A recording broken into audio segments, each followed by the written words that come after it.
7 things I'd tell my younger self if I could go back in time. Number 1, waiting to do something makes the anxiety worse, not better. If you spend the whole day thinking about doing something and instead of actually doing it, it'll just make the anxiety build and build and build throughout the day rather than just doing it in the morning and the anxiety goes away like instantly when you finish the task. I don't know if you guys have ever heard that saying, jumping in the cold water late doesn't make it any warmer, but that's exactly how it feels. If you wait to do something, you'll only just keep getting more and more scared thinking it's harder than it is, and that's honestly one of my biggest problems lately. Maybe I should remind myself that now, not just when I was younger. Focus on school, but do not make it everything.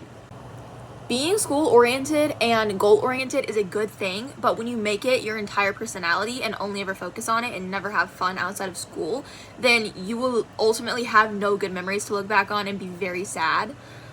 I was definitely more on the opposite end of didn't care about school, only cared about having fun, and I am paying for that now by having to do extra work. So take it from me and do not just focus on one solely. Try to do your best to balance it if you can. Although that is definitely easier said than done.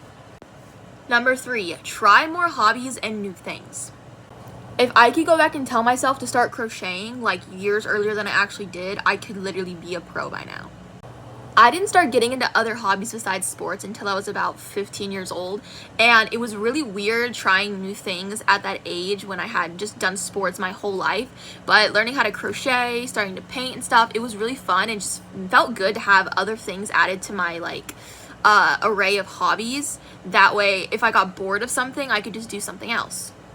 Number 4, and this one is pretty similar to the last one, but I just wanted to say, find more than one way to de-stress and to relax.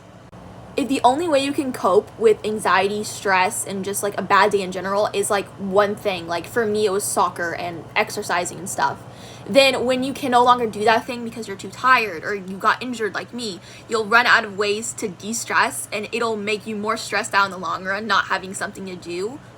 Basically, just give yourself a wide variety of things, even if it's just 2, 3, 4, 5, whatever, of things you can do from different categories, something you can do that's physical, something you can do that's mental, things you can do in different categories to keep yourself de-stressed depending on what you need in that moment. Do not just rely on one single hobby. Number 5, exercise. If you are ably bodied and you can exercise, do some exercise. It is so good for you. Before I was injured, I would exercise all the time, and it was one of the only things that would make me feel good, better mentally, better physically, and I just really miss it now that I can't do it anymore. Number 6, learn more random things. Literally learn about medieval times or the origin of cake. It doesn't matter. Out of time. Bye.